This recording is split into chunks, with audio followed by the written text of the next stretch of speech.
Let's have a quick discussion around some of the other big stories going on in the Premier League right now. We start with Manchester City, who are beaten once again against Manchester United this weekend, and it has become a bit of a crisis in form, you have to say, for Manchester City. It seems like whether they play... He's terrible, isn't he? Well, this is it. It's time to go, Yeah. no? Pep out and all that he's stuff. a Pep out. Pep out. I wonder if anyone who supports Manchester City genuinely thinks that.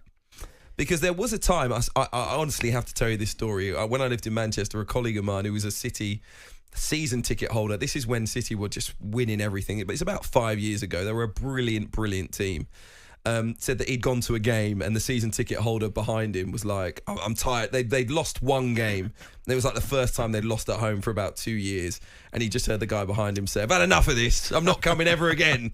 They're rubbish, basically. And it was just like, I wonder if people truly do believe that City are just a terrible team now. I think there's no. Look, the elder, should we say, the older generation of City fans know exactly what happened not that long ago, so they're very realistic and understand what's happening. Maybe there'd be a few, newcomers, should we say, to City, youngsters who won't be happy.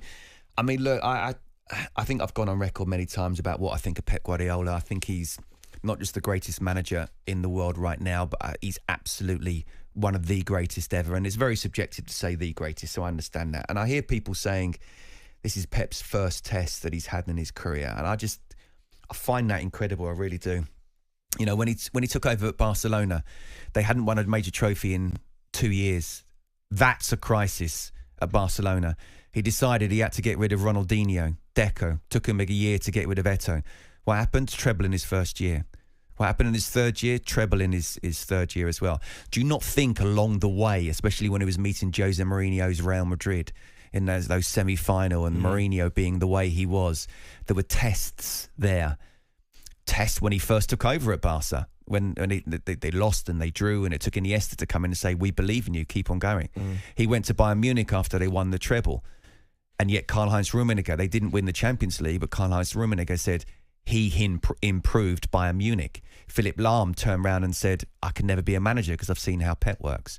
And then people turn around and say, well, okay, Barcelona, he only won the treble and because of Lionel Messi. Well, he created Barcelona without Lionel Messi in Manchester City. And he's been here for nearly 9 years. It's not the same players from the start to the end. He's already changed a few teams and reinvented a few teams. But where Fergie was an absolute genius is that he was able to do it. He evolved himself, but he also realised that these players are starting to get a little bit tired. I need to change them before they change me. And look, hindsight's a wonderful thing. Rodri, clearly no one knew he was going to get injured. Massive blow. Kevin De Bruyne, regularly injured. Phil Foden, what the heck has happened to him? And there's been a few injuries and loss of form as well. Individual mistakes. But there's no doubt about it. I think Alvarez, despite being sold for a lot of money and financially looking really, really good, to not replenish them going forward. And again, it's one of those where in the summer you won the treble 2 seasons ago. You've just won the title. Really, you dominated Real Madrid in the game that you should have got through and really should have won the Champions League again, but didn't. No, I'm going to change half the team now. I'm going to bring in some other players.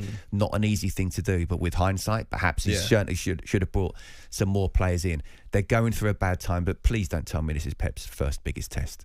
First big test is really not. I mean, eventually they weren't going to win the Premier League. They weren't just going to win it in perpetuity. So I think it had to be something like this to stop them from winning it. And in the season that Liverpool won it, they were miles behind. And it may be another one of those years where we see a Manchester City who just aren't anywhere near their best. And at this point in time, they're just not. Hugh, it's never happened before in English football. Not even Fergie could do it. Not even the Liverpool sides of the 70s and 80s could win 4 English top-flight titles on the spin.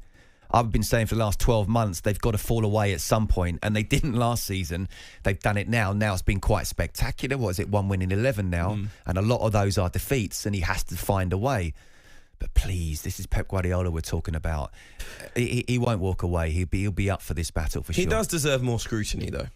I think that is true, because as much respect as we have for all the incredible achievements, and there are plenty, especially with Manchester City, this club has to still set very high standards. It's been brilliant at doing that. It's set very high standards with how it's gone about its recruitment, the infrastructure at the football club. You know, everything that they do top to bottom at City, you have to say they have set the very highest of standards, including going out and recruiting Pep Guardiola, which was an enormous coup. It seems like a normal thing now that he's the Manchester City boss. Probably the greatest manager in the history of football. It's arguable, of course, with Fergie. But someone who is in that conversation is the manager of Manchester City Football Club. You know, and we you know, we've got used to them winning titles and trophies every single year, but this historically hasn't been that football club. He's transformed them.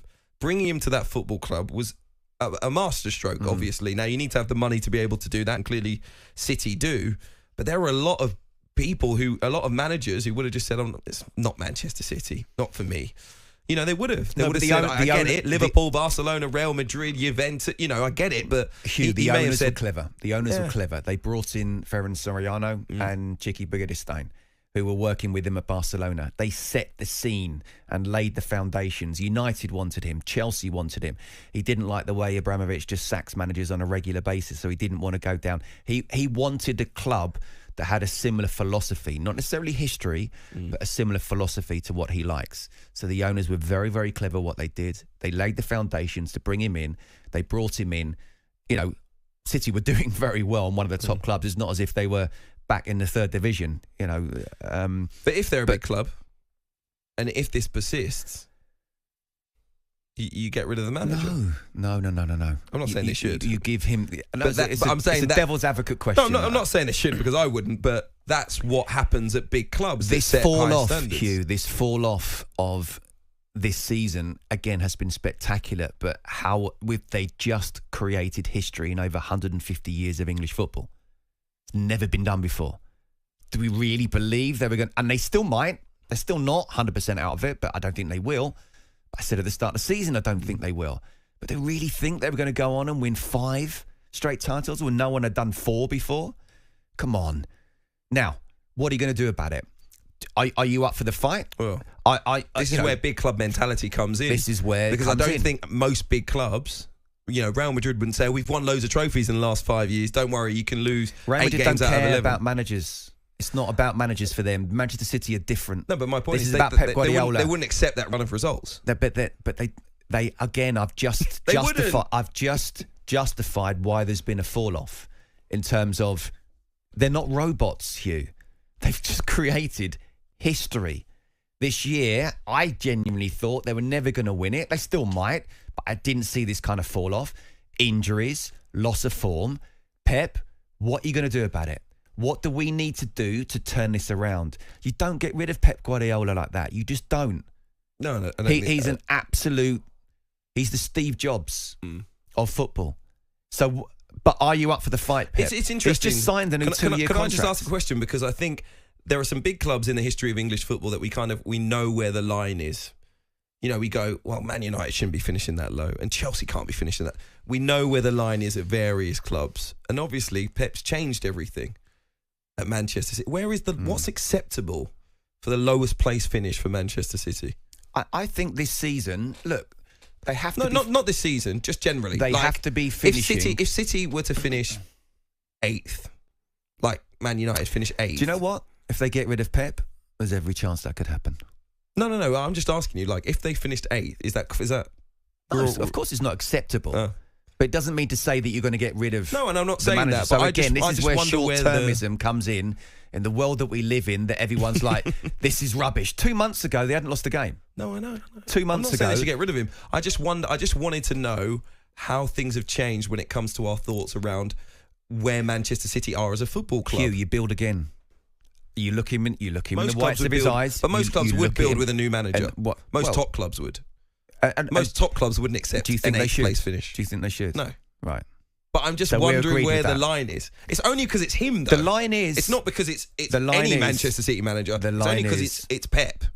Like, yes, I wouldn't accept anyone else finishing that low. No. Because they might feel as if they're out of their depth. But then if Pep's turning around and saying, do you know what, I'm not up for this fight. Well, first of all, why did he sign the extended contract in the first place?